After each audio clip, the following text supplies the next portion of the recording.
બનાસકાંઠાના ઓગળ તાલુકાના થરામાં હાઈવે સ્થિત શ્રી બહુચર માતાજીના મંદિરે ત્રિવેણી સંગમ યોજાયો। શ્રી નીલકંઠ મહાદેવ મંદિરનો 9મો વાર્ષિક પાટોત્સવ, ચલિત શિવલિંગનો જીર્ણોદ્ધાર તથા પાર્વતી માતાજીની મૂર્તિની સ્થાપના એમ ત્રિવેણી સંગમ યોજાયો।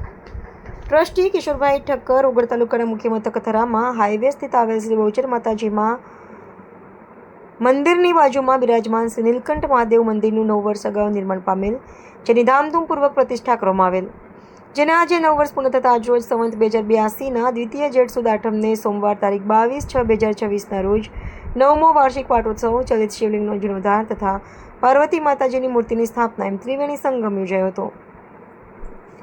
યજ્ઞના આચાર્ય પ્રહલાદભાઈ જોશી સહિત ભૂદેવોના મુખારવિંદે શાસ્ત્રોક્ત વિધિવિધાનથી મંત્રોચ્ચાર સાથે શરણાઈના સુરો વચ્ચે સ્વ લીલાબેન ભાઈલાલભાઈ સોની પરિવારના રાજુભાઈ અને સંજયભાઈના મુખ્ય યજમાન પદે કમલાબેન સોની, ચંદુલાલ સોની, ભરતકુમાર સોની, જીવરાજભાઈ સામંતભાઈ ચૌધરી, રવિયાણા પરિવારના સહાયક યજમાન પદે યજ્ઞ યોજાયો હતો।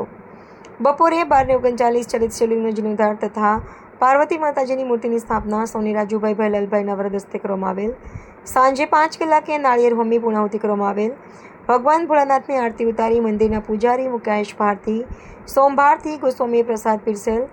હોમાજી તેરવાડિયા, રામલક્ષ્મણ જોડી સમાન, હર્ષદભાઈ નિરંજનભાઈ ઠક્કર, હેતલબેન પંચાલ, મનોજકુમાર નટવરલાલ ઠક્કર, શિક્ષક રમેશભાઈ વિસાભાઈ જોશી, અશોકભાઈ ઠક્કર, જગદીશકુમાર ઠક્કર દ્વારા સાંજે ભોજન પ્રસાદ આપવામાં આવેલ। ભોજન પ્રસાદ લઈ ભાવિક ભક્તો ધન્યતા અનુભવેલ। કિશોરભાઈ ઠક્કર, જસવંતલાલ રોકડિયા, દશરથભાઈ સોની, રમેશભાઈ પટેલ, પ્રભુભાઈ જોશી સહિત ટ્રસ્ટીઓ દ્વારા પધારનાર દરેક આગેવાનોનું માતાજીના કેસ દ્વારા સ્વાગત સન્માન કર્યું હતું। આ પ્રસંગે ઓગળ તાલુકાના તથા થરા તાણાની ધર્મપ્રેમી જનતા વિશાળ સંખ્યામાં યજ્ઞના દર્શને પધારેલ। પત્રકાર શ્રી ઓમપુરી ગોસ્વામી, થરાદ।